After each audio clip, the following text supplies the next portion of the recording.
Bonjour les amis, bienvenue en Fréquence Occident Entretien. Aujourd'hui je suis avec Geoffrey Marot, celui-là vous le connaissez. Bonjour. Ça va Geoffrey ? Ça va bien et toi ? Très bien, je suis content de faire cette émission avec toi. Et notre invité est Romain D'Apremont. Bonjour messieurs. Salut Romain. Salut. Alors Romain, tu as écrit un livre qui s'appelle Penser l'homme nouveau. Qui a d'ailleurs une très jolie couverture, on la mettra en photographie quand on parle ou en description de la vidéo. Et on va te poser des questions sur ce livre pour que tu nous le présentes, tout simplement, quoi. Alors, déjà, pourquoi ce titre ? Qu'est-ce que ce titre implique ? Qu'est-ce que tu as voulu dire avec ça ? Alors, j'ai beaucoup réfléchi au titre. Je pense que le titre et le sous-titre sont très importants. Penser l'homme nouveau, et le sous-titre, c'est pourquoi la droite perd la bataille des idées. En fait, j'ai fini par comprendre que l'histoire n'était qu'une longue suite, une longue série de débâcles pour les idées de droite. Et en fait, la gauchisation de l'Occident prend la forme d'une courbe croissante, une courbe ponctuée de périodes de stagnation, de crise, de dépression, au même titre que l'économie en fait. La crise de 2008, ce n'est jamais qu'une crise passagère, et puis l'économie repart de plus belle. Les crises en fait correspondent à des victoires des réactionnaires. Ouais. Et les stagnations, en fait, on pourrait dire qu'elles correspondent à des victoires conservatrices. C'est le Brexit, c'est Trump, c'est l'extrême droite italienne. Donc en fait, ça correspond à des crises, mais momentanées, superficielles. Autrement dit, les avancées progressistes de gauche, elles peuvent ralentir. Elles peuvent s'inverser provisoirement. Avec éventuellement, imaginez un pays qui supprime le mariage homosexuel, ma foi, ce sera une inversion provisoire de la marche en avant des progressistes. Oui. Mais le chemin reste le même. Et en fait, la droite est incapable de proposer un chemin alternatif, un modèle de société différent et un avenir réellement original. Un peu comme la technologie, on ne peut pas l'arrêter. Les technologies qui permettent la GPA, ce genre de technologies, vont s'imposer, je pense. Elles peuvent être momentanément arrêtées par un arrêt politique, mais ça va continuer. C'est-à-dire que lorsqu'il y a un progrès technique, on n'est pas obligé absolument de le mettre en pratique. Tout ce qui est possible n'est pas souhaitable, on ne doit pas forcément être appliqué. Mais pour répondre très concrètement, sans botter en touche, sur la GPA, je ne suis pas contre la GPA. Je ne suis pas contre qu'un couple hétérosexuel ait recours à la GPA s'ils ont un problème pour enfanter. En revanche, qu'un couple homosexuel recourt à la GPA, donc avec le patrimoine génétique d'un des deux parents, imaginons deux hommes, recourt à la GPA, ça voudrait dire que le gène, je veux dire, il y a des scientifiques qui ont quand même prouvé que le gène de l'homosexualité existait. Il y a encore des recherches là-dessus. Il y a des causes hormonales et donc génétiques, on ne peut pas dissocier les deux. Donc la GPA pour un couple homosexuel permettrait à ce gène de l'homosexualité de se répandre, davantage qu'il ne le fait aujourd'hui. Ça peut être un problème si on considère qu'il y a une corrélation entre le niveau de testostérone des homosexuels et leur homosexualité.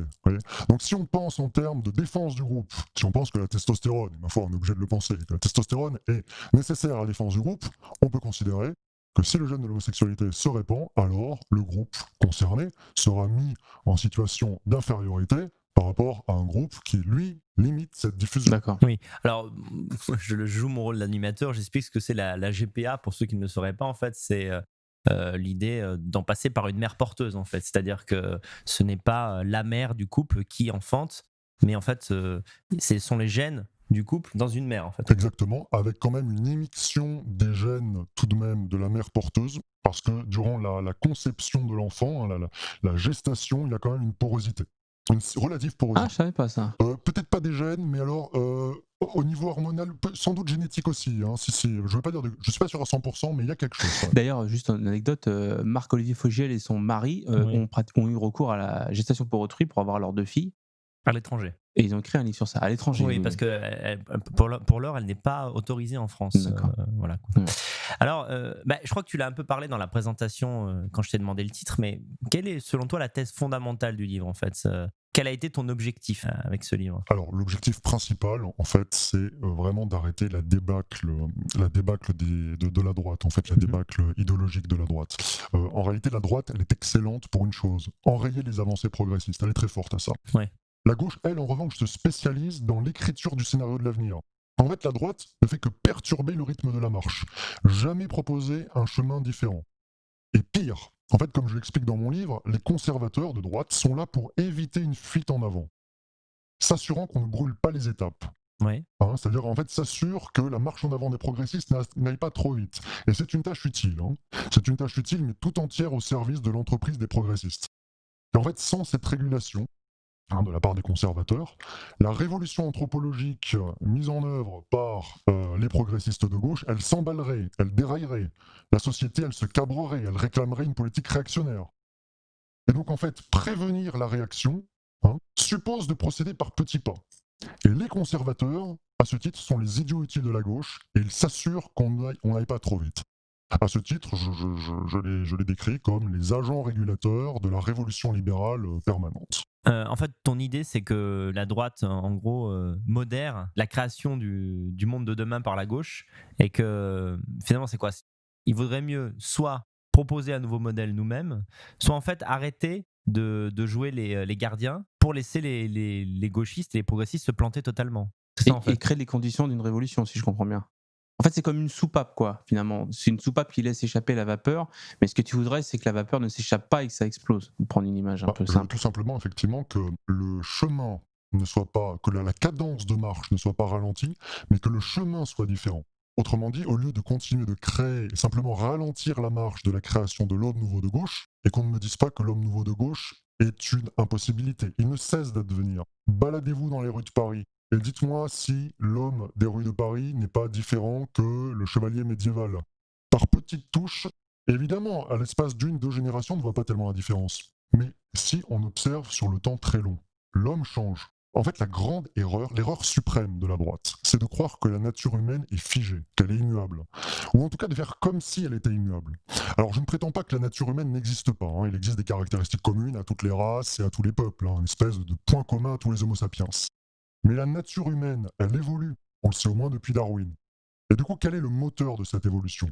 Là encore, les hommes de droite qui ont l'intelligence d'adhérer à cette vision évolutionniste des choses, darwiniste, considèrent que cette évolution se réalise de façon spontanée, naturelle. Mais là, il faudrait leur rappeler quand même que la sélection naturelle n'existe plus. Aujourd'hui, avec l'État-providence, on est dans un système de désélection naturelle. Une seule preuve, les plus stupides et les plus pauvres, ce sont eux qui font le plus d'enfants, et pas les plus riches, les plus intelligents, les plus forts. Mais ces droitistes oublient surtout que les forces idéologiques et culturelles, que ces forces idéologiques et culturelles modèlent les caractères. Autrement dit, les idéologies comptent. Il y a une interaction entre, si vous voulez, l'évolution génétique, si vous voulez, et l'évolution culturelle et idéologique. Il y a une porosité entre les deux. Mais en fait, ce qui est étonnant, c'est que bon, ton livre s'adresse à un lectorat, à des hommes de droite, mais on pourrait se poser la question, on pourrait se dire, selon la définition classique, est-ce que toi, tu es un homme de droite ? Parce que de dire que la nature humaine change, bon, déjà, moi, je suis pas spécialement d'accord avec ça. Quand tu lis des philosophes d'il y a 3000 ans, t'as pas l'impression que... 3000 ans, c'est que j'exagère, mais on va dire quand tu lis Platon ou Aristote, t'as pas le sentiment que la nature humaine évolue énormément. Et surtout, peu importe que ce soit vrai ou pas, ça ne correspond pas au logiciel classique de la droite, qui est de dire, conservatrice, qui est de dire, en gros, l'homme est toujours comme il a toujours ses défauts, et il faut imaginer une société qui prenne en compte ces défauts-là pour ne pas que ça affecte le reste de la population. Étude de droite, finalement, Suis-je de Romain. droite ? Mussolini est-il de droite ? Mussolini, en fait, bon, je vais pas voter en touche en parlant de Mussolini. Je pense que la droite, pour sauver le contenu, pour sauver les valeurs de droite, ce que j'appelle le contenu, les valeurs de droite, discipline, élitisme, force, etc., il faut changer le contenant. Prendre le contenant de la gauche. Quel est-il ce contenant ? C'est l'homme nouveau. L'idée d'embrasser l'avenir et de créer un homme nouveau. Ça, c'est le contenant. Enlever le contenu, c'est-à-dire les valeurs de gauche de ce contenant. Et y mettre des valeurs de droite. D'accord, en fait, ce que j'essaie de comprendre, c'est que en fait, les réactionnaires ou les conservateurs, c'est toujours des gens qui sont en mode défensif et qui disent il faut nous protéger contre le nouveau modèle, le nouvel homme. Quelque part, un peu, Trump, un peu, est-ce que c'est pas un peu ce qu'il fait ? Parce que Trump, c'est le seul candidat qui avait un projet clair. Parce que par exemple, tu demandes à Clinton, quel est ton projet ? On ne sait pas. Alors que Trump, même pour un mec de gauche, c'est build the wall, le mur, tu vois, des choses simples, quoi. Donc tu voudrais en fait que les gens de droite ne soient pas toujours en permanence dans la défense, mais proposent un nouveau modèle. Je me paraphrase moi-même, mais quel serait ce nouveau modèle, ce nouvel homme de droite ? J'ai du mal à le comprendre en fait. Alors Trump, c'est l'exemple même du conservateur, la ligne Maginot. Il va construire un mur. Il va lutter contre les conséquences du gauchisme, l'immigration. Est-ce qu'il agit maintenant sur les caractères ? Est-ce qu'il fait comme les gauchistes d'institutionnaliser leur idéologie dans l'enseignement ?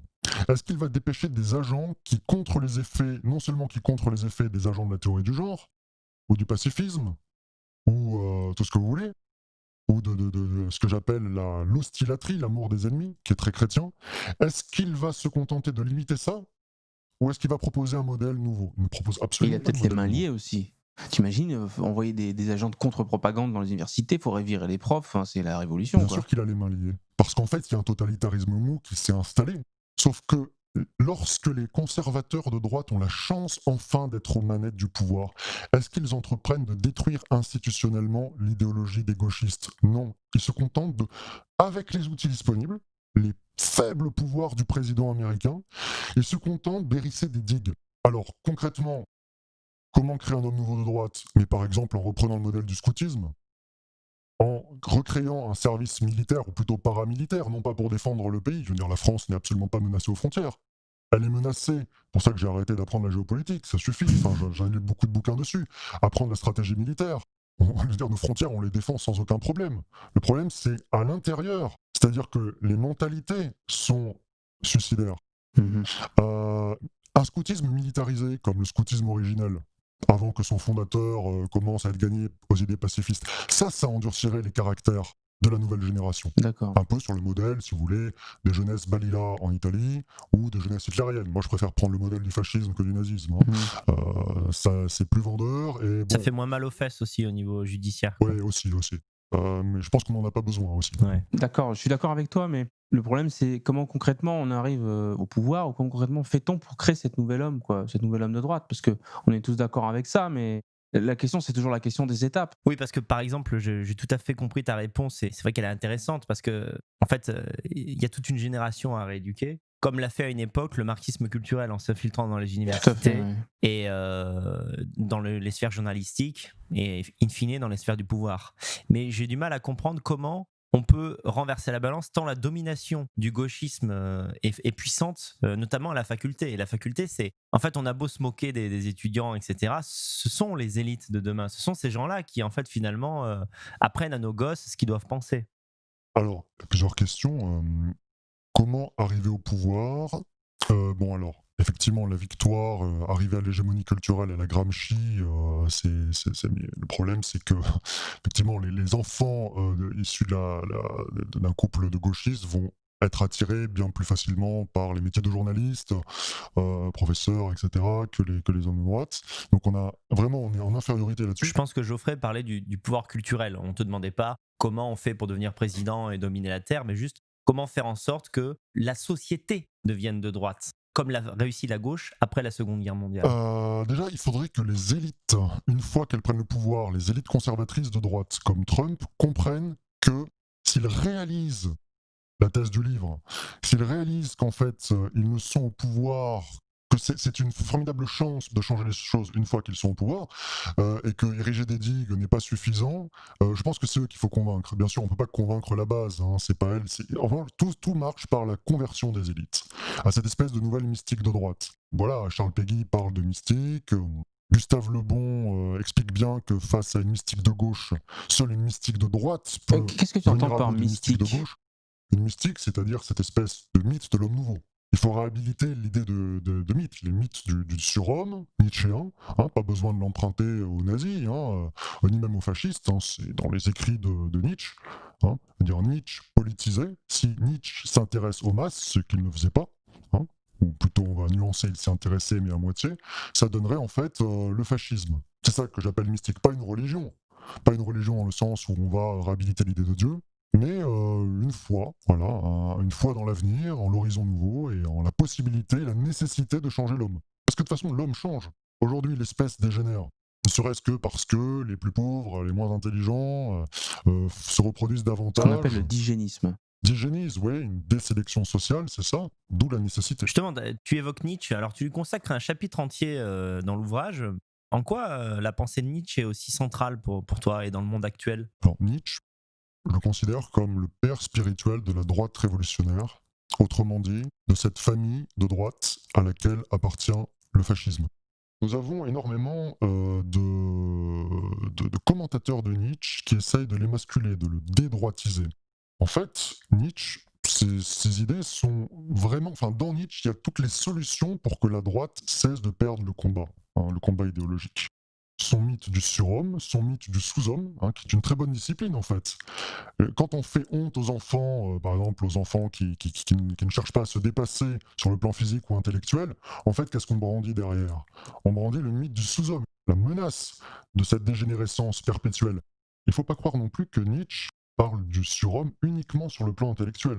Si on le regarde bien, il parle bien de discipline corporelle, d'interdépendance et d'immixtion entre le corps et l'esprit. Le corps égale l'esprit pour lui, l'esprit égale le corps, hein. Il ne croit pas du tout à ce dualisme. Donc en fait, on a un espèce de Nietzsche, un fasciste un peu trop individualiste, un peu trop turbulent, un peu trop contradicteur. C'est pour ça qu'on hésite à y voir une doctrine, mais en réalité, si on discipline un peu Nietzsche, qu'on lui donne une structure politique, ma foi, ça donne la droite révolutionnaire et la droite fasciste. Oui, exactement. Avant qu'on passe à la question suivante, moi, ça m'a beaucoup amusé la découverte de Nietzsche parce que le stéréotype, enfin l'idée populaire, il y a la pensée nazie dans Nietzsche. Ça, c'est ce que tout le monde pense.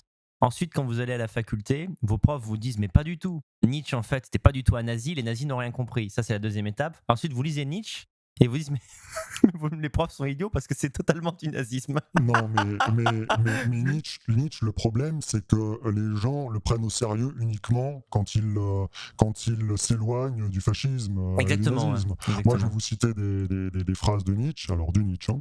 Et ah oui, aussi, l'espèce d'immense mauvaise foi en disant « Oh, tout ce qui est écrit dans la volonté de puissance, c'est pas Nietzsche ». Non mais attendez, la volonté de puissance, c'est sa sœur qui a réagencé, mais réagencer ne veut pas dire réécrire. Moi, j'ai fait un travail... J'ai lu La volonté de puissance, j'ai souligné les phrases intéressantes, phrases fascistes, et puis ensuite j'ai fait un travail assez long de les rechercher dans les écrits posthumes, les fragments posthumes. J'en ai retrouvé un bon paquet, hein. Alors je vous en cite une. L'homme est une corde tendue entre la bête et le surhomme, une corde tendue au-dessus de l'abîme. Bon, jusque-là, tout va bien. Ensuite, créer un être supérieur à ce que nous sommes, voilà notre être, créé par-delà nous-mêmes. Donc voilà, il y a déjà un peu d'idée de transhumanisme. Ensuite, qu'est-ce que le singe pour l'homme? Une dérision ou une honte douloureuse? Et c'est ce que doit être l'homme pour le surhomme, une dérision ou une honte douloureuse. Et puis enfin, celle-là elle est quand même un peu plus longue et plus intéressante, périssent les faibles et les ratés. Premier principe de notre amour des hommes, et qu'on les aide encore à disparaître. Voilà. Et par quels moyens les aide-t-il à disparaître? Par son mythe, que Alain de Benoît considère comme central et comme étant la fin absolue du nietzschéisme, et qui est en fait un simple moyen, à savoir la théorie de l'éternel retour du même. C'est-à-dire que ceux qui ne supporteront pas cette idée que toutes les choses et toutes les souffrances reviennent éternellement, alors ceux-là seront conduits au suicide, et les faibles et les ratés périront, et l'espèce sera un peu purifiée. Enfin, c'est de l'eugénisme, Oui. du racisme, du fascisme, tout ce que vous voulez. C'est-à-dire que les droits de l'homme, pour Nietzsche et les conventions de Genève, c'est un horizon qui est assez lointain, quoi. Ça, c'est Ouais, enfin, sûr. Quoi. ceci dit, c'est tellement un peu abstrait, Nietzsche, qu'on ne sait pas, on ne sait pas politiquement comment ça se concrétiserait. C'est vrai que l'idée qu'en fait on peut interpréter Nietzsche dans un sens ou dans un autre, ça vient pas de rien non plus. Oui, c'est-à-dire qu'il y a un côté un peu. Il a dit beaucoup de choses qui peuvent sembler contradictoires, effectivement. Ce qui est certain, c'est que ce que j'aime bien dans ta démarche, Romain, c'est que tu montres bien justement que les universitaires, les mecs, les intellectuels de gauche qui tiennent l'université, choisissent parfaitement ce qu'ils montrent aux étudiants. On pourrait citer un autre exemple que je donne très souvent parce que moi, ça m'a choqué. Quand j'étais en lettres, eh bien, lorsqu'on étudiait Verlaine, on n'étudiait jamais que sa première période parce que c'était la période pendant laquelle il n'était pas catholique. Et en fait, on n'étudie pas sa deuxième période parce qu'on vous dit, il a commencé à être moins bon poète à ce moment-là. Alors qu'en fait, il s'est simplement converti au catholicisme en prison parce qu'il a eu une illumination. Bon, c'est un peu la même chose pour Nietzsche, c'est-à-dire on va étudier les ouvrages mineurs, mais pas ceux où il développe vraiment sa doctrine. Bien sûr, comme Ernest Renan qui est antidémocrate, et puis Ernest Renan qui, lorsqu'il définit qu'est-ce qu'une nation, finalement, il se convertit à l'idée que la nation est dans le cœur et non pas dans les races et dans la langue, uniquement quand l'Alsace et la Lorraine sont conquises. Mais j'aimerais quand même citer encore, pour qu'il y ait encore moins de malentendus, d'autres phrases de Nietzsche. L'humanité peut d'ores et déjà faire absolument d'elle ce qu'elle veut. Donc si c'est pas l'idée de pouvoir créer un homme nouveau, autre chose, c'est une grande pensée sélective. Les races qui ne la supporteront pas sont condamnées. Celles qui la ressentiront comme un bienfait suprême sont élues pour dominer. Pensée sélective, c'est-à-dire l'éternel retour. Donc il y a quand même également la notion de masse et de race au sens de peuple, sans doute, mais chez Nietzsche, une pensée quand même biologique. Je veux te poser une question. À plusieurs reprises dans le livre, tu jongles un peu avec les notions de fascisme, nationalisme, conservateur, réactionnaire, etc. Pour moi, aucune de ces notions n'est vraiment précise dans mon esprit. Par exemple, tout racisme est nationaliste, par exemple. J'ai jamais entendu un raciste qui soit pas nationaliste. Toute politique vraiment réactionnaire, au sens d'un retour à ce que la France était avant, est aussi révolutionnaire, car il faudrait un changement idéologique total chez le peuple français. Donc, est-ce que selon toi, il y a pour ces 4 notions une définition précise? Est-ce que tu peux nous en parler? C'est-à-dire fasciste, nationaliste, conservateur, réactionnaire. Voilà, Ça semble assez c'est proche, ça. conservateur. Oui. Bon alors, commençons par le plus simple. Conservateur, c'est conserver les choses telles qu'elles sont. Et souvent, les conservateurs, en réalité, se battent pour conserver ce que les progressistes ont créé. Ce sont une espèce des conservateurs de musées qui conservent des œuvres créées par les progressistes. Ce sont les plus cons de tous. Ensuite, on a les réactionnaires. Ils veulent revenir à une chose passée. Parfois, ils reviennent à quoi? À des avancées progressistes passées. C'est peut-être un peu plus volontariste, Intéressant ça. mais c'est également stupide, puisque le chemin ne change pas. Maintenant, le nationalisme. Eh bien, écoutez, le nationalisme, je dirais que c'est la capacité, la volonté de se sacrifier pour la nation. Maintenant, si tu considères que la nation est uniquement liée à la race, je ne suis pas du tout d'accord, puisque en fait, on peut très bien assimiler des personnes qui seront capables de mourir pour la nation, et si cette nation est définie selon des critères raciaux, alors là oui, la nation, c'est la race. Par exemple, la nation allemande sous le Troisième Reich, ce n'était pas que les Allemands, c'était les Allemands aryens, plus les Suédois aryens, plus les Norvégiens aryens, et pourquoi pas les Anglo-Saxons aryens, avec lesquels Hitler souhaitait une alliance. Non, j'ai dit que le racisme était toujours nationaliste, c'est ça que j'ai voulu Alors, dire. Ah, il y a quand même un contre-exemple. Avant la création d'Israël, Oui. le peuple juif était identitaire et raciste. Ah oui, c'est vrai. Parce qu'il voulait se conserver son sang, etc. Mais il n'avait pas un projet de fonder un pays, tu vois, par exemple, c'est C'est un vrai, contre-exemple. ouais, c'est vrai. Après, ils avaient peut-être cette espèce de sionisme mental. Mais C'est-à-dire, ça un s'est jour, quand même ça arrivera. ça s'est quand même concrétisé Ça par s'est une nation. concrétisé par une nation, c'est vrai, quoi. c'est vrai qu'ils avaient un sionisme, c'est-à-dire qu'il devait se réaliser à l'arrivée du Messie. Au retour du, Oui, à c'est l'arrivée ça, du ouais. Messie, ils devaient refonder Israël. C'est pour ça que les juifs les plus religieux, les plus orthodoxes, Oui. refusent de reconnaître Israël. Dans ton livre, pour structurer en fait toutes ces choses que tu voudrais pour la société de demain, et tu voudrais que ces choses soient prises en compte par la droite, tu parles de la nécessité d'une démocratie autoritaire. Qu'est-ce que tu entends par cette définition en fait? Alors, c'est peut-être la plus grande faiblesse de mon livre, c'est que j'ai pas eu le temps, c'était pas l'objet, Ouais. de réfléchir aux institutions politiques. Oui, oui, c'est ça. Ouais. Moi, je m'intéresse uniquement à l'idéologie et, dans une moindre mesure, aux moyens pour faire en sorte que cette idéologie fonctionne. Alors, sur le plan institutionnel, je ne pense pas qu'un totalitarisme, à la fasciste, Oui. soit possible. Ceci dit, le totalitarisme de Mussolini était le moins abouti des trois. Il n'y a pas eu de politique de rééducation massive, l'Église conservait sa place, Mussolini lui-même s'est fait dégager par le Haut Conseil fasciste. Et je ne crois pas qu'un totalitarisme aujourd'hui soit à la fois souhaitable. Je ne crois pas non plus qu'il soit efficace, parce qu'en fait, il a tellement d'informations à gérer que Exactement. quelque Ouais. chose d'ultra hiérarchisé, on l'a très bien vu avec l'URSS. Bon, c'est vrai que le fascisme et le nazisme n'ont jamais considéré qu'un cerveau unique devait gérer l'ensemble de l'économie. Seuls les soviétiques et les communistes en général ont eu de la stupidité de le croire. Moi, ils ont essayé quelque chose. Alors, quel serait le meilleur régime? Honnêtement, peu importe. Si c'est une monarchie avec notre idéologie, ça fonctionne très bien. Si c'est une république avec notre idéologie, ça fonctionne très bien. Une démocratie totale et directe à l'athénienne, ça fonctionnerait si jusqu'à la base, le peuple était converti à notre idéologie. Mais alors là, ça voudrait dire qu'on a totalement triomphé. Effectivement, ton livre s'attache plutôt à faire réfléchir la droite sur elle-même et sur le rythme qu'elle doit imposer et vers quelle direction elle doit aller, que finalement, quand nous aurons gagné, comment nous allons structurer tout ça. D'autre part, moi, une réflexion qui me vient en tête, c'est que j'ai beaucoup de mal à imaginer des sociétés avec un culte de la personne et du chef, comme il pouvait y avoir. Je pense que le dernier, ça a été Staline, dans l'ordre des gens morts, quoi. Je parle en Occident, hein, je parle pas de tous les pays d'Afrique et d'Orient, parce que là, c'est tout à fait imaginable là-bas. Mais la fascination qu'exerçait Mussolini ou Hitler sur les gens n'est plus possible. Je pense à l'heure d'Internet, où on a tellement de possibilités d'avoir des infos sur un chef qui le désacralise, qu'on ne peut plus en fait le voir comme un demi-dieu. Peut-être le seul pays, on va dire, où technologique, moderne, La Chine. où il y a ça, oui, la Chine. Mais ils contrôlent bien Internet. Hein. Mais je suis pas sûr qu'il y ait un culte de la personnalité du président chinois. Par contre, j'aurais dit la Corée du Nord. Ah bah oui, la Voilà, Corée du par Nord. obligation. Mais je vois pas comment, même si on le voulait, comment il pourrait y avoir un totalitarisme. Je sais pas ce que t'en penses, Romain, mais même Trump jouit pas de cette aura, alors que c'est un grand président pour les États-Unis. Je suis entièrement d'accord avec ce que tu dis. Il y a quand même Poutine. Alors certes, ce n'est pas C'est un vrai. demi-dieu, mais c'est un chef charismatique avec une sorte de culte de la personnalité. Le problème, c'est surtout qu'en France, je veux dire, les Français ont été éduqués par des parents français. Je veux dire, s'il y avait un surhomme, enfin quelqu'un qui se rapprochait d'un surhomme ou d'un Poutine, si vous voulez, en France, ça se saurait. Il aurait montré signe de vie quand même. Maintenant, les pré-fascistes, c'est-à-dire les premiers fascistes en fait, n'étaient pas pour un État totalitaire fondamentalement. Ils étaient assez individualistes finalement, espèce d'anarchistes de droite, davantage pour le mouvement que la sclérose d'un totalitarisme. Ils ont été assez déçus par la cristallisation du pouvoir et de l'autoritarisme du pouvoir de Mussolini. Même chez les fascismes, la question se posait. Alors, je reviens quand même sur ce que tu dis. Quand nous Oui. aurons gagné, que faire? Je pense qu'il y a quand même quelque chose à faire quand on aura gagné. C'est de faire ce que la gauche s'apprête à faire, en tout cas aux États-Unis. C'est finalement gagner pour l'éternité. Eux, ce qu'ils veulent, c'est supprimer, comme le transhumaniste Max More l'explicite, remplacer le gène de l'agressivité par un gène de l'amour, de l'ostilâtrie, etc. Mais là, on a un homme de gauche éternel qui va voir le jour. Moi, j'estime qu'une fois qu'on a le pouvoir, on doit planter le drapeau pour l'éternité.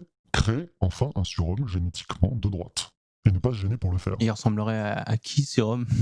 À quoi, à qui? Bon alors, très simplement, je veux dire, si on lit à l'inverse, si vous voulez, en fait, par exemple de ce que de Donna Haraway, dans son livre le Manifeste Cyborg, aimerait un peu des êtres asexués, longilignes, bon, tout simplement 2 mètres de haut, musclés. Ah ouais, d'accord. Ah non, mais revenons aux fondamentaux, n'ayons pas peur des fondamentaux. Avec un QI, le maximum possible, rationnel, mais en revanche, le caractère, on va pas le modifier. En fait, tout est dans le caractère. Parce que quand on va être capable de modifier les gènes, le caractère va être modifié. Imaginez les premiers chrétiens, s'ils avaient eu l'occasion de modifier les gènes, ils n'auraient pas manqué de le faire. Parce que c'est l'objet du christianisme. Le vrai but du christianisme, c'est pas de créer un homme qui pardonne à son ennemi. C'est de créer un homme qui est incapable de haïr son ennemi. C'est bien de changer la nature profonde de l'être humain. Les gauchistes aujourd'hui, mais les parents dont les enfants ont été tués au Bataclan, certains, sont génétiquement incapables, et culturellement, alors c'est difficile de voir la différence entre les deux, il faudrait faire des tests, mais le gène du pacifisme a pu se répandre dans l'espèce du fait de l'état-providence, de l'état tout court. Donc en fait, l'objet, c'est plutôt changer son caractère. C'est vrai. Moins de pitié, moins de sentimentalisme, redresser tout ça. D'ailleurs, en parlant de gènes, etc., est-ce que tu crois aux différences raciales? Différence raciale, Le QI, etc.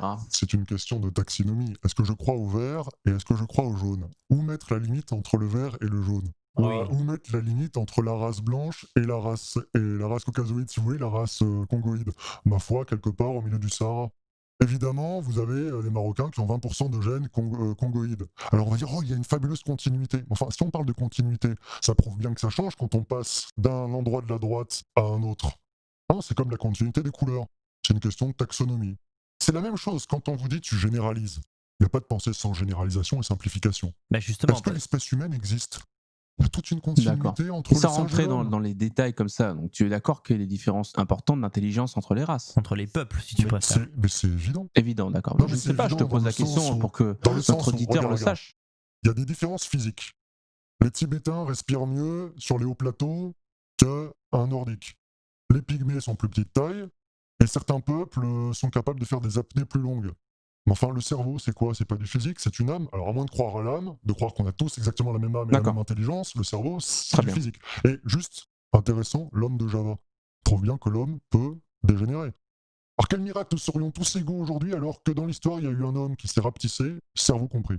Non, mais ce désir d'homme nouveau me semblait être une réaction épidermique, en fait, comme une colère d'homme intelligent, parce que tu es un homme très intelligent, face en fait au bourbier qui est devenu la France. C'est-à-dire qu'en fait, on sort dans la rue à Paris, on voit des noirs hagards qui ont l'air complètement débiles, et en fait, on a cette espèce de fantasme d'une humanité qui ne serait que des Robocop, à la fois forts et intelligents. Ce que je veux dire, c'est que est-ce que c'est pas un horizon tellement lointain que finalement que c'est une sorte de farce, si tu veux, Romain? Non, mais je veux pas détruire la thèse de ton livre, mais ce que j'essaie de te dire, c'est que pour le lecteur d'aujourd'hui, tout ça paraît quand même très très lointain, quoi. Je veux dire, on a du mal, quand on se casse une jambe, ça met 5 mois à réparer, quoi. Donc parler des gens de 2 mètres, etc. Je comprends l'idée de l'horizon politique, mais je trouve pas que ça manque un peu de concret, tout ça, quoi. C'est-à-dire, comment séduire les foules en fait, avec ce discours qui paraît très lointain pour les gens qui sont pas dans la science et dans le... Alors, j'ai un peu noté tout ce que tu J'ai as dit. beaucoup de Alors, questions, excuse-moi, mais oui, t'as compris oui, l'esprit, oui, quoi, tu oui. vois. Séduire les foules. Je n'écris pas pour les foules, j'écris Ouais. uniquement pour les élites conservatrices de droite. J'aimerais que ce soit elles qui comprennent. Je vais reformuler ma question parce que je m'aperçois qu'elle est un peu floue. Est-ce que la thèse vers laquelle tu t'orientes n'est pas une fantaisie d'homme intelligent? Tu vois? Alors, je considère que les chimères, les mythes, les horizons donnent une route à suivre. Le problème, la gauche en a un. L'horizon de l'homme nouveau de gauche, comme je viens de le dire, l'horizon existe et par petites touches, on ne cesse de s'en rapprocher. L'homme nouveau de gauche, pour moi, est une réalité. Et il ne cesse de s'accomplir. Et il ne cesse de se gauchiser. Et s'il ne cesse de se gauchiser, l'homme occidental, c'est bien parce qu'il n'a pas un horizon alternatif vers lequel, par petites touches, je préfère raisonner sur le temps long. Le problème, c'est le temps s'accélère. Le temps s'accélère parce que le progrès technique s'accélère. Allez, expérience. Oui. En 2050, 2060, disons 2100, le transhumanisme a vu le jour. Et le débat éthique de l'époque, en 2100, est quel caractère, puisqu'on peut changer les gènes, allons-nous donner à cet homme nouveau, aux nouvelles générations? Et ça, c'est très concret. Ne me dites pas que c'est pas possible, parce que c'est une question de temps, c'est une question technique. Est-ce qu'on va lui donner des gènes de gauche, pour dire rapidement, moins d'agressivité, amour de ses ennemis, incapacité à se venger, à se défendre, et puis on aura, mais ce sera peut-être génial, on aura une paix perpétuelle. Ou est-ce qu'on lui donne génétiquement des valeurs de droite? Puisqu'en fait, il y a deux façons d'inculquer des valeurs de droite et de gauche. Culturelle, par l'éducation, ça a été l'histoire de l'humanité jusqu'à aujourd'hui. Et là, il y a un changement de paradigme radical, c'est qu'on peut éduquer au niveau génétique. Les conservateurs de droite, que disent-ils en fait, tous les gens de droite? Ils disent, on n'en veut pas, on va même pas débattre de ça, on veut ralentir. Parfois, ils ont très bien réussi pour le mariage homosexuel, ils l'ont ralenti le mariage homosexuel. On l'a eu ou on l'a pas eu? Et lorsqu'ils sont au pouvoir, que disent-ils? Ok pour le mariage homosexuel, mais pas de GPA pour les homosexuels. Merveilleux, ils ralentissent. En 2050, qu'est-ce qu'on aura? La GPA pour les couples homosexuels. Que diront-ils en 2100? Ou GPA pour les couples homosexuels, pas de problème, mais s'il vous plaît, ne les fabriquez pas dans des usines, c'est trop déshumanisant. Et là, je vous promets, cette fois-ci, on est ferme, on va pas se rallier. Ils ne cessent de se rallier. Alors, je voudrais intervenir pour que les gens comprennent, parce que je pense qu'il y a un bon niveau intellectuel dans cette émission, et ça mérite d'être clair, en fait. L'idée de Romain, c'est que le seul moyen de sauver la tradition, avec un grand T, qu'on soit catholique, païen, etc., c'est-à-dire, en fait, la pensée de droite réelle, c'est, dans le monde d'aujourd'hui, de comprendre qu'en fait, le progrès technique est instoppable, et qu'il faut qu'on s'empare de ces outils pour faire à la place de la gauche l'homme de demain. Le danger qui pèse sur nous, c'est que les institutions gauchistes, les gouvernements gauchistes, proposent une idée de l'homme, une espèce d'eugénisme idéologique et gauchiste, qui fasse qu'en fait tous les hommes ressemblent. Transhumaniste de gauche, on pourrait dire. Toi, tu es pour un transhumaniste de droite. En fait, en gros, voilà, Romain, tu es pour un transhumaniste de droite, et c'est pour toi la seule manière de sauver nos valeurs et tout ce en quoi on croit, un peu comme à une époque. D'ailleurs, il y a un très bon livre là-dessus, je vous conseille, qui est Fascisme et monarchie de Joseph Merel. Joseph Merel est un catholique, et pourtant c'est un catholique, on va dire, sur une ligne rexiste, qui estime que le dernier grand essai pour sauver la tradition catholique a été étrangement en fait les fascismes européens, en fait, pour sauver, on va dire, la tradition et la pensée de droite. Je voulais savoir si est-ce que ça te convient un peu ce qu'on dit, quoi. Bien sûr. L'un des principaux problèmes de la droite, c'est sa technophobie, sa réticence envers le progrès. Et on ne cesse de prendre l'exemple des enfants, ne pas leur mettre de tablettes devant les yeux, merveilleux. Mais ça, les gauchistes le font aussi. Ce que je veux dire, c'est que les Elon Musk ne mettent pas des tablettes à leurs enfants, pourtant ils les inventent. Enfin, ils les inventent. Elon Musk est tout à clic, si vous voulez. Le principal problème, l'un des problèmes de la droite, en fait, le progrès technique est inévitable, continue. Il y a deux attitudes. Le refuser, et donc s'interdire d'agir sur lui, et l'accepter, première étape, merveilleux, et tenter d'agir sur lui. Mais si on le refuse d'emblée, aucun moyen d'agir sur lui. Par exemple, Heidegger, un grand penseur, on lui dit nazi. Enfin, c'est pas très nazi ce qu'il a écrit, ce que je vais vous citer, de mémoire. Avez-vous vu la photo de la Terre prise depuis la Lune? Je ne sais pas vous, mais j'ai eu peur en voyant cela. Mais là, ça montre vraiment une technophobie, une frilosité. Mais enfin, la droite, elle est censée être courageuse, voire aller de l'avant. Je sais pas, voir ce qu'il y a de l'autre côté de la montagne. Mais allons voir ce qu'il y a de l'autre côté de la montagne technologique. C'est incroyable, il y a une espèce de culte du courage physique. C'est très mais intéressant. Une frilosité lamentable quand il s'agit de technologie en disant « Oh non, valorisons plutôt ce qu'on connaît plutôt que le mystère ». Intéressant. Cette espèce de crainte métaphysique qu'ont les conservateurs est insupportable. C'est-à-dire qu'en fait, il y a deux façons de réagir à la constatation que l'univers est immense. Soit on se dit « Mon Dieu, l'univers est immense, c'est incroyable ». Soit on se dit « Mon Dieu, l'univers est immense, c'est horrible, ça fait peur ». Et c'est vrai qu'il y a une angoisse chez les hommes de droite qui est pénible.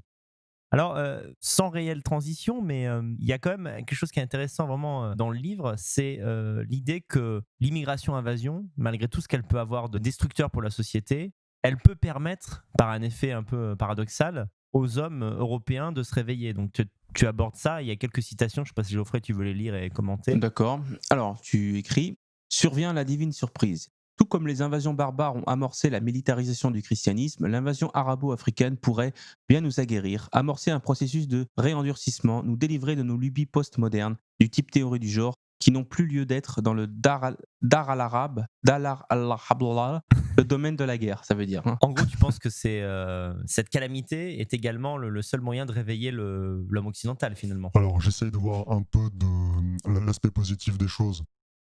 Je pense que la gauchisation aurait été accélérée, donc en une espèce de profusion de hipsters, de bobos, de transgenres, s'il n'y avait pas cette menace dans la cour d'école qui peut conduire certains blancs, en fait, certains Européens, plutôt de classe populaire, à s'endurcir. Et parfois, au risque de se racailliser. Un peu comme les jeunes filles de banlieue prennent un look garçon, viril, pour en fait mieux survivre dans cette nouvelle faune, enfin cette nouvelle arène. La différence quand même avec les Germains se sont christianisés. Autrement dit, l'Église primitive, c'est-à-dire originelle, des premiers temps, était pacifiste. Les premiers chrétiens étaient des exempteurs, des objecteurs de conscience. Ils ne pouvaient pas porter les armes et, a fortiori, ne pouvaient pas faire couler le sang. La première phase un peu de la militarisation du christianisme, c'est quand Constantin a permis aux chrétiens, à l'Empire, de se christianiser. Et là, l'Empire étant chrétien, ma foi, il faut bien le défendre. Donc les chrétiens peuvent porter les armes. Au passage, les païens avaient été un peu gênés dans leur carrière militaire, on préférait que ce soit des chrétiens qui soient soldats. La deuxième étape de la militarisation du christianisme, c'est effectivement la germanisation. Les Germains étant devenus chrétiens, l'Église a fait un compromis, a eu l'intelligence d'utiliser la force virile des Germains pour les mettre au service de l'Église, au risque de se militariser. Et elle s'est effectivement militarisée. Par exemple, vous avez le serment sur la Bible devient un serment sur l'épée, enfin l'épée dont la poignée fait office de croix. Et puis la dernière étape de la militarisation de l'Église, c'est évidemment la confrontation avec le djihad. Et donc l'invention mimétique et réactive, mais salvatrice évidemment, qui est l'invention de la guerre sainte. Et puis ensuite, l'émasculation totale, qui n'est pas propre à l'Église, qui est propre à l'Occident. Ma foi, elle a suivi le mouvement, Vatican II, et puis elle est revenue un peu à l'Église primitive, originelle, pacifiste, au même titre que les athées bobos, qui sont au passage les vrais chrétiens. Hein. Quand je croise un chrétien catholique nationaliste pour la croisade, ma foi, il est 100 fois moins chrétien en fait qu'un bobo qui, lui, pratique tous les jours l'hostilatrie, l'amour des ennemis. C'est lui le chrétien original primitif. Dis-moi, Romain d'Apremont, quelle est ta définition de l'Occident? Comme ça, une question un peu à brûle pour point, mais... Non, mais parce que tu as mentionné, tu as parlé d'Occident, mais c'est vrai que les définitions peuvent diverger un peu. Bon, alors c'est vrai que j'ai un idéal d'Occident qui s'étend au-delà de l'Europe. J'ai la formule de Seattle à Vladivostok, créer un espèce d'empire occidental, sans qu'il y ait aucune nation qui ne domine l'autre. Donc en fait, il ne s'agirait pas vraiment d'un empire, mais plutôt d'une fédération occidentale, en incluant la Nouvelle-Zélande, l'Australie, etc. Évidemment l'Europe. Alors ma définition de l'Occident, il y a différentes sources. Vous avez, c'est assez classique, je vais peut-être décevoir, gréco-latine, germanique, chrétienne, on va pas dire judéo-chrétienne, puisqu'en fait le christianisme est déjà en partie juif, en grande partie, et puis le christianisme originel est pour le coup à 100% juif. C'est des juifs qui ont décidé de jeter la loi et de la troquer pour l'amour. Et puis évidemment, il se trouve que la race est caucasoïde. Enfin, là où je vais vous décevoir aussi, c'est que moi je suis plutôt assimilationniste, en considérant quand même que le caractère ayant aussi des sources génétiques, si on change totalement les gènes, donc par un métissage, le caractère changera inévitablement. Je suis étonné quand même que tu te considères comme assimilationniste. Ça semble en contradiction un peu avec ta vaillance et ton esprit de droite très, très nietzschéen, quoi. Alors, j'essaye de ne pas être fidèle à la droite en faisant un dogme. Parce que sinon, je n'aurais pas pris justement le contenant qu'est l'homme nouveau. Mussolini est un socialiste. La plupart des premiers fascistes étaient soit des soldats, des Arditi, soit des syndicalistes révolutionnaires. Donc j'essaie de ne pas avoir de dogme. J'essaie de voir tout simplement ce qui peut sauver l'Occident, qui est une fusion de la tactique et de la vision de l'avenir de la gauche avec le contenu que sont les valeurs de droite.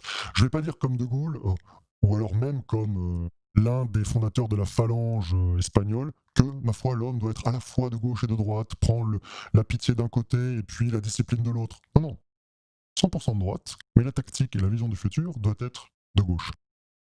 pour répondre plus directement à l'assimilation, je vais dire que je suis un assimilationniste modéré, pour la simple et bonne raison que je pense que quelqu'un qui n'est pas de race caucasoïde peut vraiment être attaché et se sacrifier pour l'Occident. En revanche, dans ses gènes, il porte tout de même un caractère qui n'est pas occidental. C'est pour ça que si on remplaçait par exemple 100% de Congoïdes prêts à mourir pour l'Occident, ma foi, leur caractère serait quand même, le caractère des Occidentaux serait quand même sensiblement changé. Donc, on va dire modéré. Il y a un moment qui est intéressant et je vais le lire parce que je crois que tu es le premier que je vois écrire cela. Tu déculpabilises, et les nations en ont bien besoin, tu déculpabilises tout de même l'homme blanc moderne qui ne peut pas réagir, qui n'a pas la capacité de réagir face aux atrocités de l'islamisme, à la délinquance des immigrés, etc. Et donc je vais lire ce passage, tu exprimes vraiment pourquoi. Des Français, on exige l'impossible. On demande à des individus éduqués dans une société dévirilisée et pacifiste de montrer davantage de ferveur que leurs ancêtres, forgés dans le monde de la guerre. Si le courage et l'aptitude à surmonter sa peur, le Français qui ose brandir le glaive, donc aujourd'hui, en possède bien davantage que le soldat qui s'élance à l'assaut des tranchées allemandes. Le premier doit réapprendre la guerre, être à lui-même son propre officier, tout en étant criminel aux yeux de son propre État.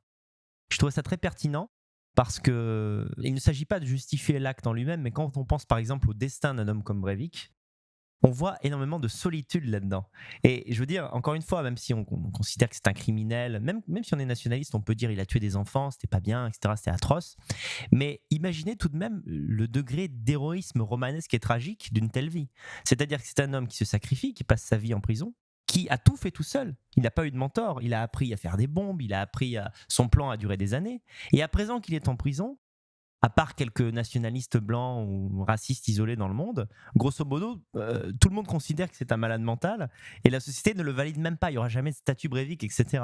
Donc, ce que j'essaie de dire, c'est qu'il est tout à fait normal que parmi les troupes des patriotes et des nationalistes français, il y ait peu de héros. Je ne sais pas si tu es d'accord avec moi, Romain, mais bien sûr, il faut avoir le désir d'être un homme militant, un homme de qualité, physiquement, intellectuellement, mais c'est compréhensible qu'on ne le soit pas encore.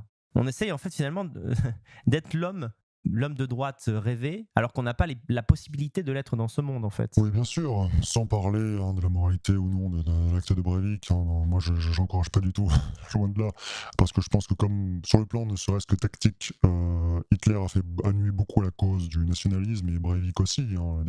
Breivik, c'est un double sacrifice, c'est un sacrifice de sa personne, une perpétuité de prison, et un sacrifice en disant je ne vais pas être héroïsé, je vais être l'éternel salaud au regard de mon propre peuple. Je pense que si on fait un sondage chez les Norvégiens, 99% le considéraient comme un salaud. Celui qui mourait au champ d'honneur, le soldat, le poilu, faisait un sacrifice individuel, certes, mais il était héroïsé derrière. Donc c'est un double sacrifice. On pourrait peut-être, vu que nous, à Savelos Geoffrey, c'est un peu notre rengaine, parler de communautarisme, parce Romain l'évoque dans le livre. Tu avais noté quelque chose, tu avais dit qu'en fait, en somme, le communautarisme, pour toi, n'est pas la solution, en fait. Je ne sais pas si tu veux ajouter quelque chose avant de lui poser la question. Non, je pense que la question est claire, en fait. Ouais. C'est-à-dire que, qu'est-ce que tu penses du communautarisme ? Est-ce que tu penses que c'est suffisant ? Est-ce que tu penses que c'est un début de solution ? Je ne sais pas. Quel est ton point de vue là-dessus ? Le communautarisme comme base de départ, comme tremplin à la conquête du pouvoir et comme façon de soustraire nos enfants à un système, de leur donner des valeurs pour en faire des guerriers et en fait de créer... L'unique but du communautarisme, pour moi, doit être la création d'une élite nouvelle, prête à prendre le pouvoir et à rééduquer les masses et à institutionnaliser notre idéologie. Maintenant, s'il s'agit d'un communautarisme de la sécession perpétuelle, en disant on tranche les cathéters, on se greffe ailleurs si vous voulez, pour au moins qu'une partie de l'Occident survive sur un territoire, là je pense qu'il y a du défaitisme dans l'air, mais ça peut fonctionner, on peut le tenter, mais je préfère voir la sécession comme une sécession provisoire, si vous voulez, un peu comme une base de retrait pour ensuite reconquérir en créant une élite nouvelle. Cette élite, elle serait quoi ? Une élite économique, politique, culturelle ? Il faut que ce soit une élite complète. D'accord, mais alors par exemple, concrètement, culturellement, ça va être très difficile, encore une fois. Dans un milieu extrêmement gauchiste, moi je connais quelqu'un qui est à Sciences Po, il a même pas ouvert son caquet sur le côté racial, juste un peu quelques réflexions de droite, et il est ostracisé. Donc j'ai du mal à comprendre les étapes par étape pour infiltrer, on va dire... Tu vois, c'est ça On un voit peu. mal comment passer du 0 au 1 en Voilà, fait. c'est ça. C'est beau sur le papier, on est d'accord. Ok, le communautarisme pour reconquérir, c'est le but, c'est de reconquérir. C'est pas effectivement le bonheur par le communautarisme, c'est bien, mais c'est vrai que le but final de l'action, ça devrait être la reprise du pouvoir. Mais voilà, c'est quand même assez un peu éthéré tout ça, je trouve. Alors j'essaie de pas faire un livre trop programmatique, d'abord parce que je n'aime pas les livres programmatiques. Je trouve ça un peu plus emmerdant à lire. Pourquoi pas le prochain? Alors, très difficile. C'est difficile en France. Mais en France, c'est foutu. Enfin, je veux dire, en France, on est beaucoup trop la xénolatrie ou l'hostilatrie, beaucoup trop conquis pour qu'on puisse faire quoi que ce soit. Ah d'accord, À ce c'est niveau-là. intéressant à... Ouais, c'est foutu. C'est pas écrit Quand dans le je livre, dis- ça. Hein. Quand je dis c'est foutu, ça veut dire qu'on a quand même un rôle historique à jouer. Je veux dire, on montre ce qu'il ne faut pas faire. D'accord, mais tu penses qu'en fait, en gros, pour l'Occident, dans l'Occident, la France n'a plus de rôle à jouer politiquement, en fait. Elle a un rôle de contre-modèle. C'est montrer à l'Europe de l'Est, regardez ce qu'il ne faut pas faire. Ouvrir les voies de l'immigration. Mais alors, ça voudrait dire que ce que tu d'accord. proposes, c'est un communautarisme en s'expatriant, quoi. Non. En fait, en gros, l'idée de Romain, c'est que finalement, ton bouquin s'adresse moins à des Français qu'à des Occidentaux en C'est pas un livre général. pour les Français, c'est un livre pour les Français et les Occidentaux, principalement les Occidentaux. Aux États-Unis, j'aimerais bien que l'alt-right comprenne qu'il faut enfin qu'elle pense un homme nouveau, qu'elle arrête de dire on ne peut pas changer l'homme, non à la technologie, non au transhumanisme. Enfin, je veux dire, il y a quand même une partie vivante de l'Occident, l'Europe de l'Est, la Russie. Je connais moins bien l'Australie quand même, mais quand même, elle a mis en place des politiques anti-immigrationnistes. Ça montre quand même que les conservateurs sont quand même au pouvoir. S'ils comprennent enfin que bordel, vous êtes au pouvoir et installez-vous pour l'éternité, parce que c'est ce que veulent les gauchistes, hein, on se bat avec une main dans le dos. D'accord, bah je trouve ça plus cohérent parce que j'avais pas compris ça comme ça. Moi, c'est Finalement, pas écrit dans le livre. on n'avait en fait. pas vraiment compris à qui s'adressait le livre, et en France, on part de tellement loin qu'on se disait finalement, qu'est-ce qu'on va faire avec tout ça? Non, mais l'avantage des livres sur Amazon, c'est que je peux corriger, je vais corriger ça, et puis... Non, mais pas spécialement. C'est juste que peut-être tu l'as même indiqué, mais on est passé à travers. Mais tout simplement, le livre est écrit en français, donc voilà. Mais en fait, c'est une direction à donner pour toi. Bon, ceci dit, on peut quand même donner des contre-exemples. Par exemple, Marion Maréchal Le Pen a quand même créé une école à Lyon. Je ne sais pas ce que ça va donner, mais dont l'ambition est de quelque part de créer une élite sur le plan médiatique, politique. C'est quand même une tentative. Il y a également un milliardaire américain qui s'appelle Robert Mercer qui finance des associations de droite. Et Peter Thiel aussi aux États-Unis voudrait créer un grand média de droite, et il en a les moyens parce qu'il est milliardaire. Parce qu'il ne faut pas oublier qu'on n'est pas dans un pouvoir totalitaire non plus. On peut créer des médias alternatifs. Si les médias sont de qualité et disent la vérité, je pense qu'il est quand même possible de créer une pluralité d'opinions, de médias. Faut pas être complètement noir non plus dans la vision des choses. Hein. Oui, non, il faut pas trop de défaitisme, je suis d'accord. Mais pour l'école de Marion Maréchal Le Pen, je la vois plutôt comme créer une élite conservatrice, une élite à la Trump, et pour faire du Trump en fait, pour dire, regardez, il est possible que notre élite conservatrice de droite prenne le pouvoir. J'aimerais bien voir si dans ses cours, elle dit, soyons transhumanistes et allons-y, créons l'homme nouveau. D'accord. Elle va faire du Ça, Trump. c'est ton leitmotiv, je vois bien. Ouais, mais non, mais parce qu'en fait, si vous voulez, c'est à la fois le nerf de la guerre et là où tout se joue. Par exemple, de la même façon, quand on parle à quelqu'un qui a une double identité, il dit oh j'aime mon pays et j'aime les deux pays comme j'aime mon père et ma mère. Ok, maintenant s'il y a une guerre entre tes deux pays, tu choisis quel camp? Le transhumanisme, il est devant nous. C'est le grand débat du XXIe siècle.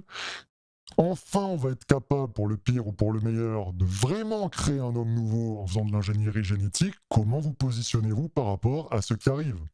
Bien sûr, elle va dire vive les nouvelles technologies. Mais c'est pas les nouvelles technologies dont elle parle, Marion Maréchal Le Pen.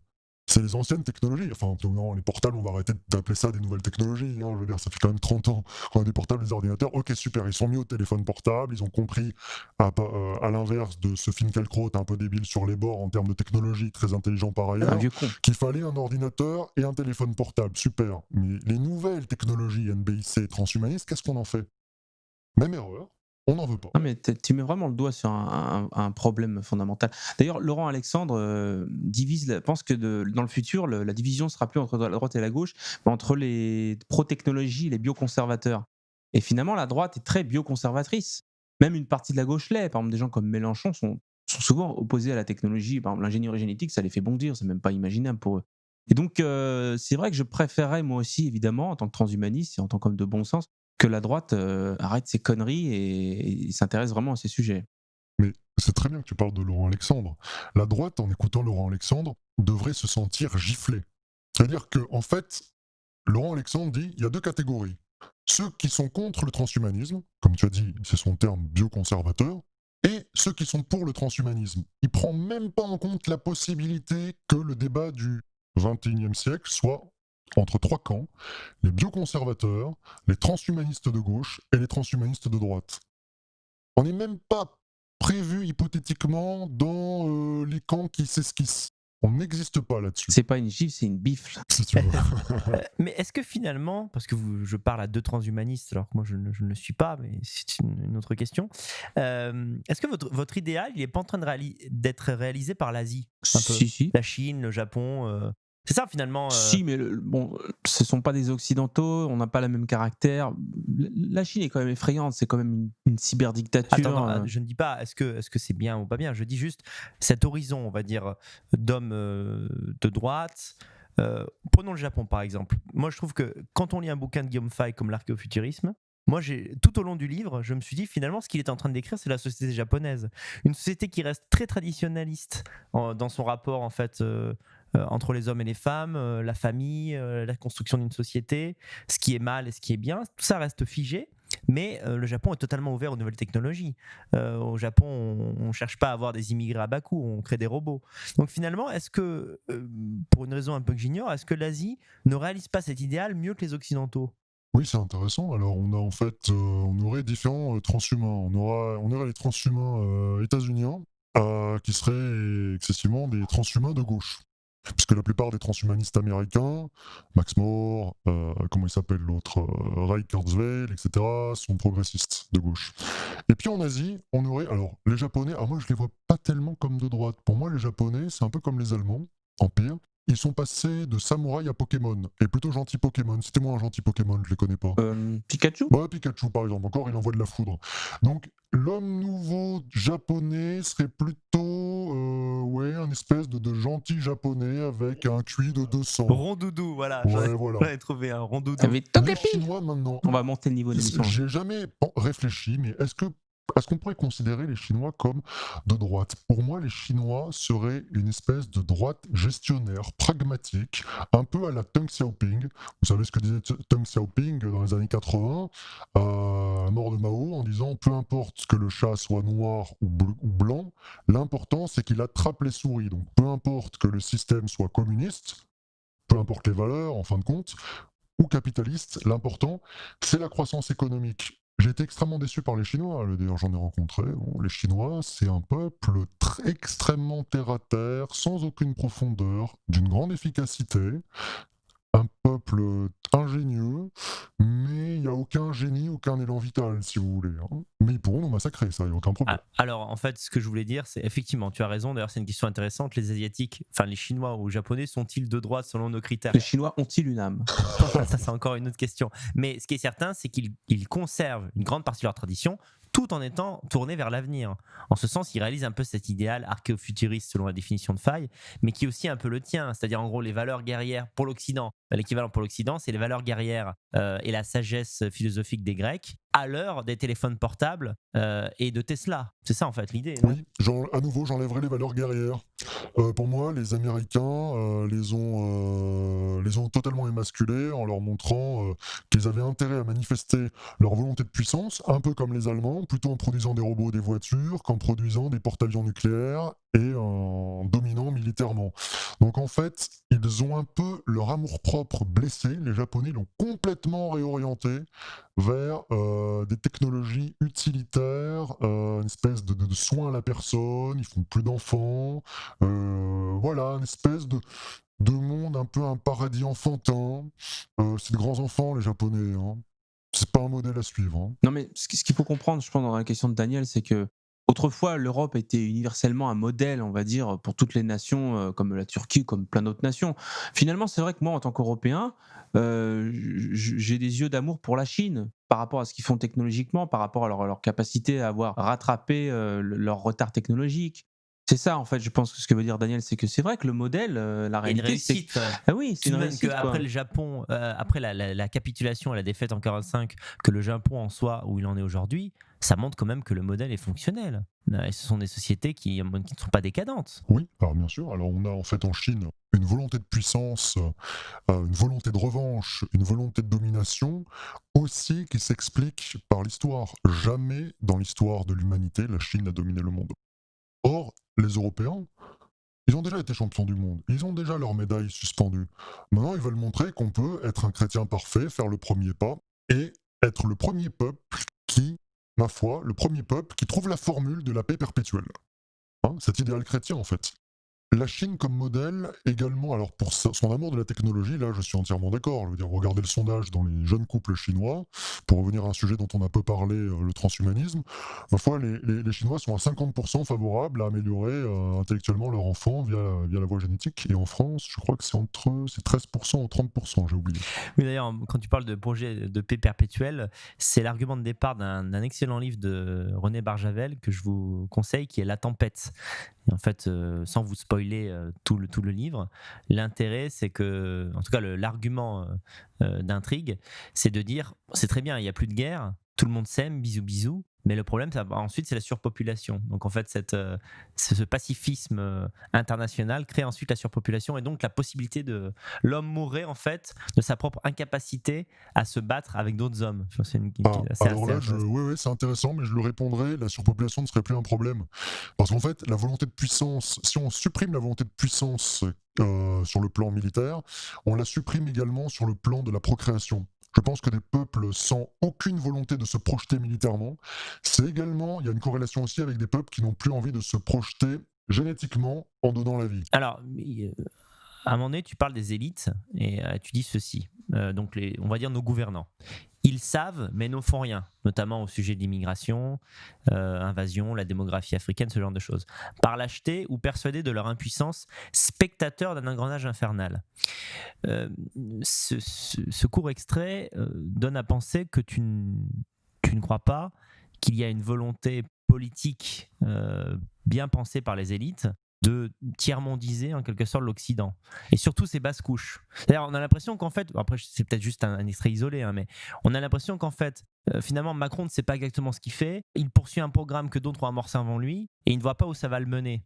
Est-ce que c'est pas une vision un peu angélique ? Alors, j'ai toujours eu beaucoup de mal à croire qu'il y avait un projet partagé, je précise bien, partagé par la majorité ou une forte proportion des élites de remplacer le peuple occidental par un autre, de le métisser. On cite Koudanov, Kalergi, enfin on cite des noms. Mais je ne crois pas que ce soit ça. Je pense qu'il y avait simplement l'idée de tellement... C'est une maladie en fait. C'est une maladie qu'on peut appeler christianisme, et je pense qu'elle est en chaque être humain. Une espèce d'excessive pitié, d'excessive inversion de la volonté de puissance, qui fait que on va plutôt être porté à embrasser l'autre et à l'aimer que à le repousser.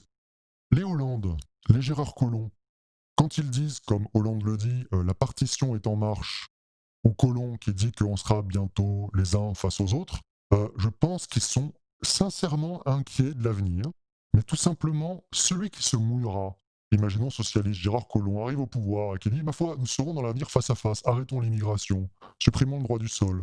Il va avoir une balance face à lui, il va dire, effectivement, je peux sauver l'Occident, et en face, je peux être traité de salaud. Tout le monde va se ruer dessus. Les gens qui veulent faire comme lui vont l'attaquer, par jalousie. Les gens qui voudraient faire l'inverse vont l'attaquer. C'est un peu ce que dit Confucius. Et les gens qui sont indifférents, ma foi, l'effet de meute vont faire qu'il va être attaqué de toutes parts. Bon, en fait, finalement, tu as une vision, on va dire, très systémique, c'est-à-dire qu'il n'y aurait aucun complot, aucun réseau d'influence qui aurait œuvré à l'immigration.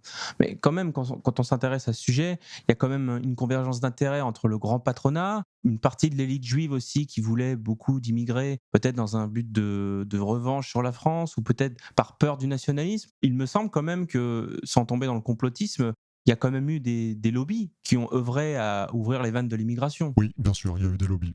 Je suis entièrement d'accord, je ne vais pas nier. Certaines élites juives, enfin les élites juives en tout cas en Europe, pas en Israël, disons que les juifs mondialistes plutôt que les élites sionistes, il y a eu des lobbies. Comment ça se fait qu'ils triomphent ? Comment ça se fait que le gauchisme et le multiculturalisme prend racine en Occident ?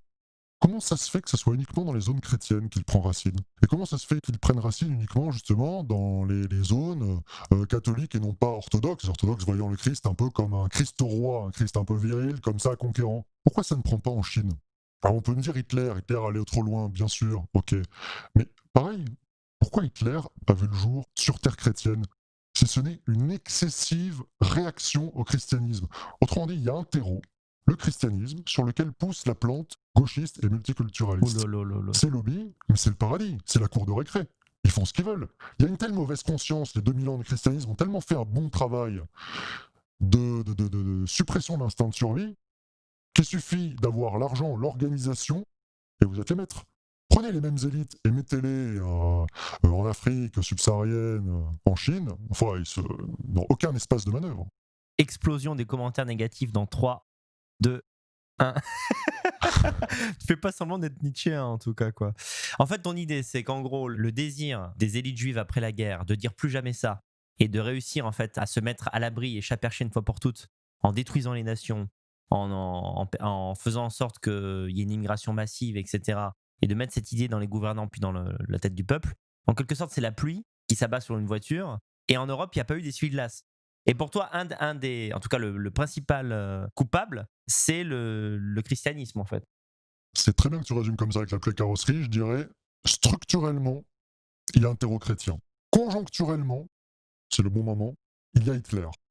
La conjonction de cette structure chrétienne et de la conjoncture hitlérienne fait que on a le grand remplacement. Moi, je trouve que c'est très clair, en fait. Parce que ça intègre les deux explications. C'est-à-dire qu'il y a quand même le travail de réseautage, du grand patronat, etc. On va pas aller franc-maçon, tout ce que vous voulez. Enfin, ça dépend comment on utilise ce sujet. Mais il y a quand même aussi, évidemment, un terreau, c'est évident.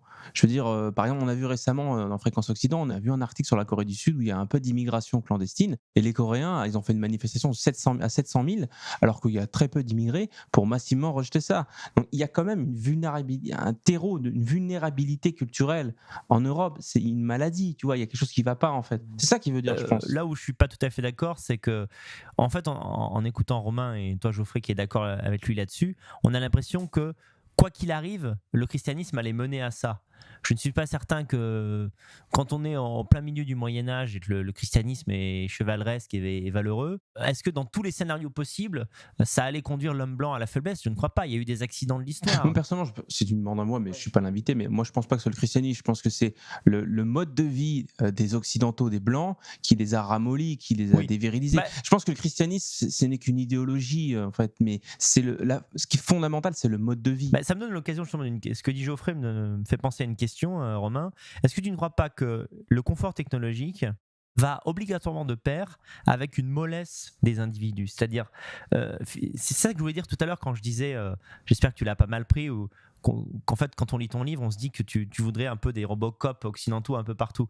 Ce que je veux dire par là, c'est que justement, est-ce que c'est pas antinomique? Est-ce qu'on peut à la fois avoir accès à tout via la technologie? Aujourd'hui, on peut se faire livrer n'importe quoi sans bouger ses fesses de sa chaise, tout en étant en même temps un homme héroïque. Tu vois, c'est-à-dire que j'ai l'impression que c'est quelque chose d'impossible. Alors je réponds tout de suite à ça et puis ensuite à ce que tu as dit tout à l'heure. La modernité, elle n'est pas neutre, elle amollit, effectivement. La modernité permet un confort.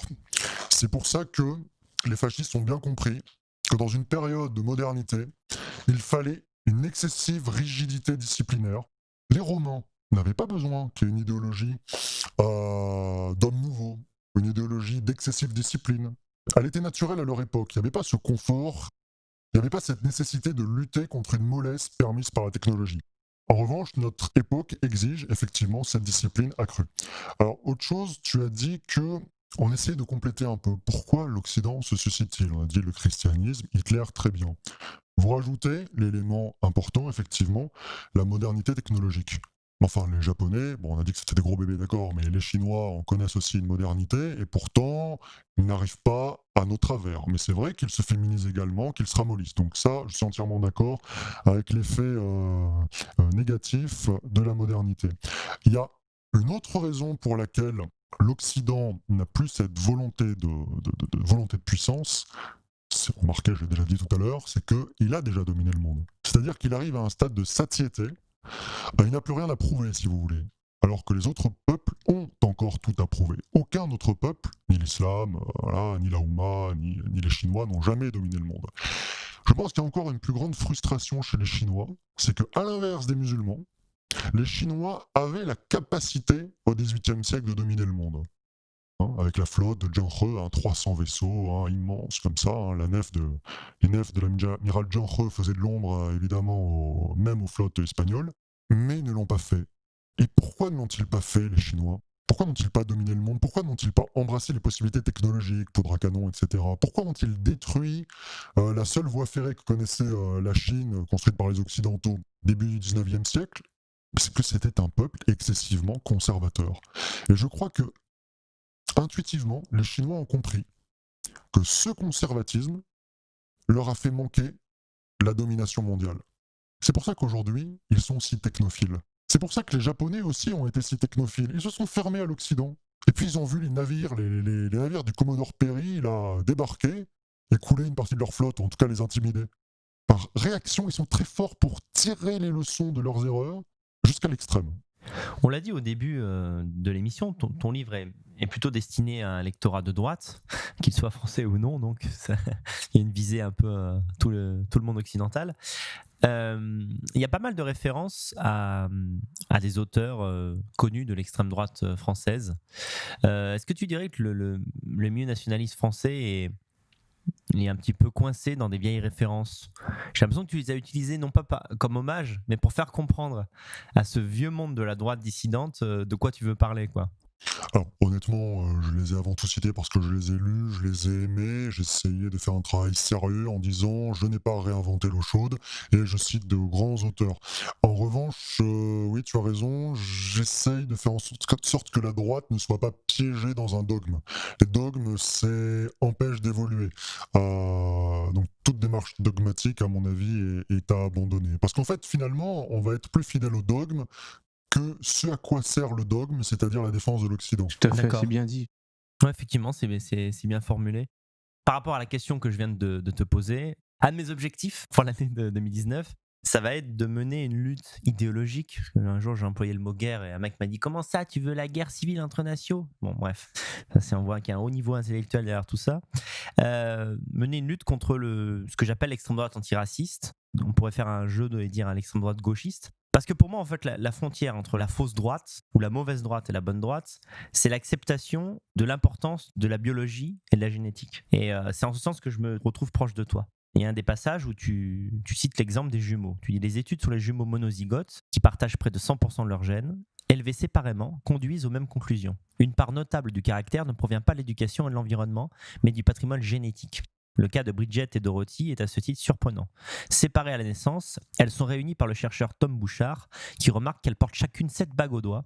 Elles ont chacune 2 bracelets à un poignet, un bracelet et une montre à l'autre. Leurs fils s'appellent respectivement Richard Andrew et Andrew Richard. Leurs filles, Catherine Louise et Karen Louise. Ouais, c'est incroyable ça quand même. Quand j'ai lu ça, j'étais Karen Richard et Richard Karen. Oui, là c'était assez spectaculaire. Alors en fait, on trouve des corrélations en termes de caractère, également d'opinion politique, On peut plus parler de coïncidence là. de taux de criminalité. Donc en fait, c'est carrément une étude quasiment en laboratoire. Je veux dire, on a séparé des vrais jumeaux, on les a mis dans des environnements différents. Leurs similitudes ne peuvent pas venir de l'éducation, elles ne peuvent venir que du patrimoine génétique.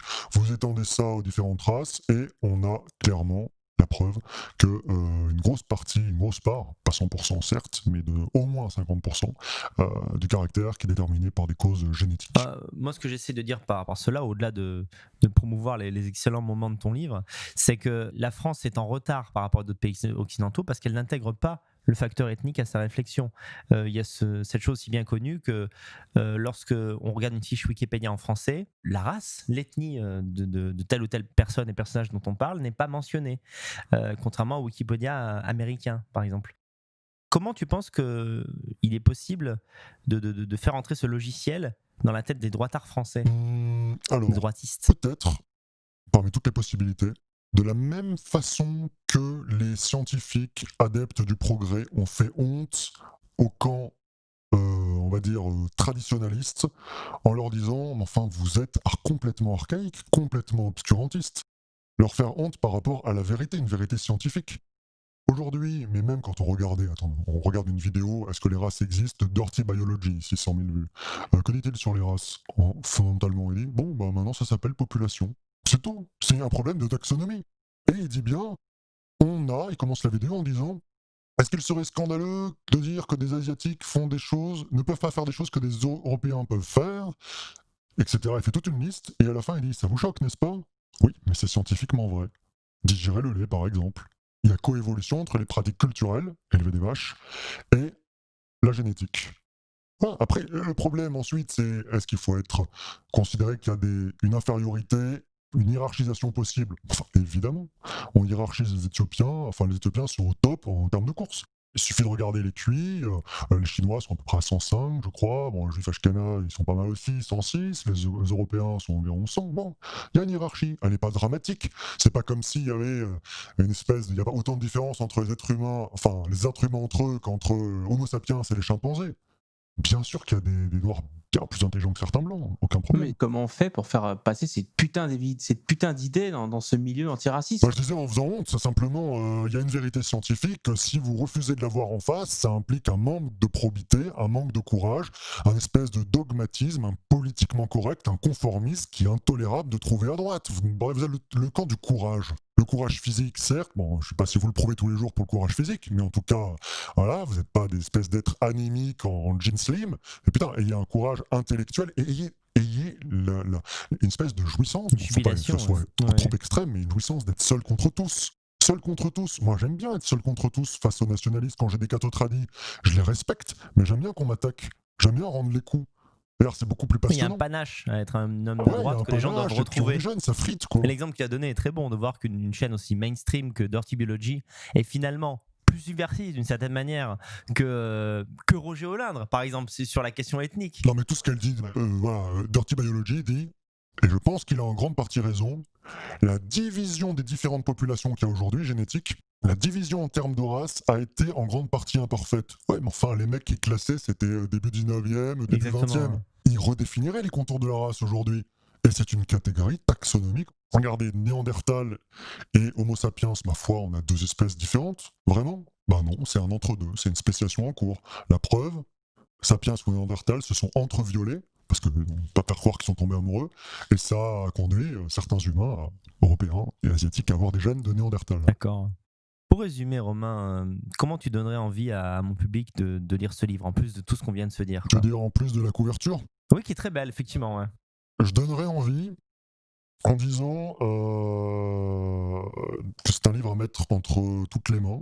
Bon, déjà, ça, c'est une espèce de slogan gauchiste, un mettre entre toutes les mains. Donc, bon, déjà, les gens de droite raccrochent. Oui. Mais on peut lire le sous-titre Pourquoi la droite perd la bataille des idées en lisant finalement pourquoi la gauche gagne la bataille des idées. Ça peut être très intéressant. Comprendre pourquoi l'adversaire gagne la bataille des idées. Et quand on est cet adversaire, ma foi, on peut être aussi curieux de voir pourquoi on gagne la bataille des idées. Bon, alors là, j'ai pas envie de faire la promo pour que ça soit la gauche qui achète, hein, mais pourquoi pas, finalement. Mais pourquoi pas, d'autant que, chers gauchistes, on vous décrit sous le meilleur jour, hein, celui de winner, d'éternel winner, à l'idéologie certes abjecte, maladive, décadente, mais enfin de winner quand même. En fait, j'ai envie de faire réagir, un coup de pied dans la fourmilière, pas juste pour la provocation, mais sincèrement, j'ai vraiment l'impression que notre défaite est perpétuelle, tout simplement parce qu'on comprend pas qu'on se bat avec une main dans le dos, hein, et qu'une fois au pouvoir, on n'institutionnalise pas notre idéologie en conquérant l'avenir, technologiquement, génétiquement, culturellement, éducativement, tout ce que vous voulez, en proposant une utopie, une société à un homme nouveau. Nos adversaires ne cessent de le faire, parfois consciemment, le christianisme, le gauchisme, et parfois inconsciemment, les libéraux. Les libéraux s'estiment idéologiques. On ne crée pas d'homme nouveau, on laisse faire la nature. Oui, mais enfin, ils tapent beaucoup plus sur l'extrême droite que l'extrême gauche, et ça permet à cette extrême gauche d'avoir l'espace disponible, l'espace de manœuvre disponible, pour insuffler leur idéologie et la mettre au pouvoir. C'est le cas aujourd'hui. Je pense que ça, c'est un bon résumé, on va dire, de ce que tu essayes d'apporter à la cause. Je crois vraiment que l'idée majeure du livre, je ne parle pas de la thèse, mais je dirais le thème récurrent, ton idée obsédante, c'est que la droite se trompe de méthode. Et j'ai l'image en tête, en fait, d'un appartement en flammes. Et plutôt que d'aller à la source en mettant de l'eau ou bien de changer d'immeuble pour survivre, la droite essaie de sauver les meubles. Et c'est vraiment ça que l'impression que ça me fait en fait. C'est-à-dire, quelque chose d'à la fois héroïque mais vain. Et tu veux sortir de cette. Et en plus, je dirais même, c'est très bien, je dirais même que certains gens de droite ont la conscience du panache inutile. Il y a une espèce de joie, de jouissance à droite, du combat d'arrière-garde. Putain, les gars, regardez, on est en train de perdre, c'est magnifique. La dernière charge de chevalerie, quoi. Tu vois. Et on tire le dernier coup avant d'expirer, en dernier soupir, en disant, comme c'est Arnaud de Bergerac, panache. Génial. Exactement. Cette idée, je l'ai vraiment ressenti il y a quelques jours. J'étais à Synthèse Nationale. Alors, il y a des gens très bien. Je conseille d'ailleurs à tous les nationalistes de se rendre à ce genre d'événement où en fait vous pouvez acheter des super bouquins que vous ne trouverez que là et rencontrer d'autres camarades. Mais pour ce qui est de ce côté un peu droite qui sent la naphtaline, j'ai ressenti une tristesse parce qu'il y avait un stand où il y avait une photo, je crois, du maréchal Pétain. Et il y avait une personne pas si vieille que ça, hein, peut-être un quadra ou un quinquat, qui est arrivé et qui en voyant ce stand a dit « Ah, le maréchal !» Et je trouve que dans cette façon d'exprimer en fait, oui voilà, il y avait vraiment un côté sauver les meubles, quoi. C'est-à-dire le mec a son portrait du maréchal, il est content quoi. C'est quand même. On s'en fout complètement. On s'en fout complètement quoi. Non mais avec le recul, tu peux dire oui, le maréchal a fait ceci de bien. D'ailleurs, tu en parles dans ton livre, tu parles de la volonté, je crois. D'ailleurs, je sais pas si c'est dans ce livre ou dans un autre que j'ai lu ça.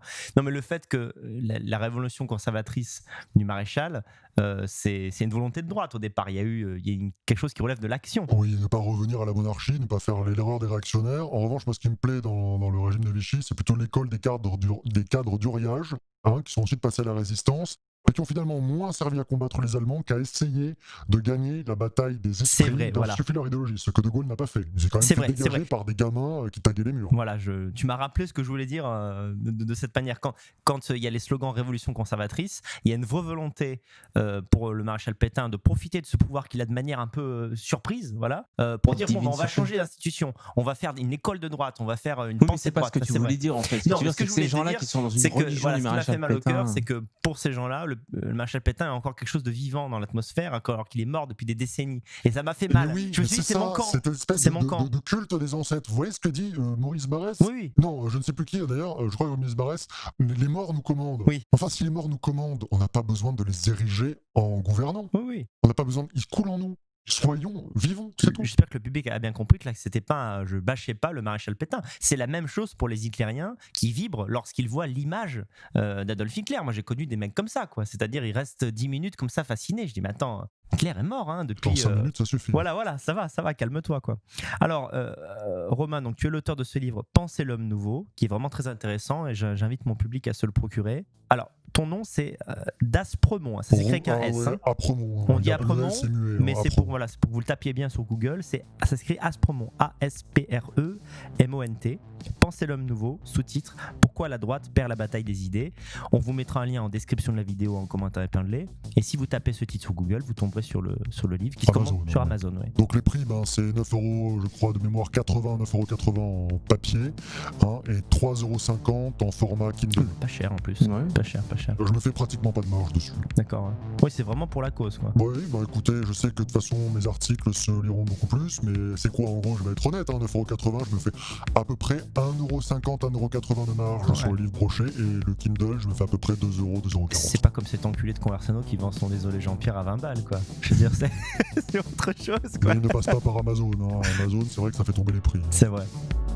Bah écoute, merci de cette émission. Geoffrey, je sais pas si tu vas ajouter quelque chose. Non, c'est parfait. Merci à vous. Très bien, merci de ton intelligence et de tes propositions. Je vous remercie énormément. Et tu reviens sur le plateau quand tu veux. Pas de problème. Salut les gars.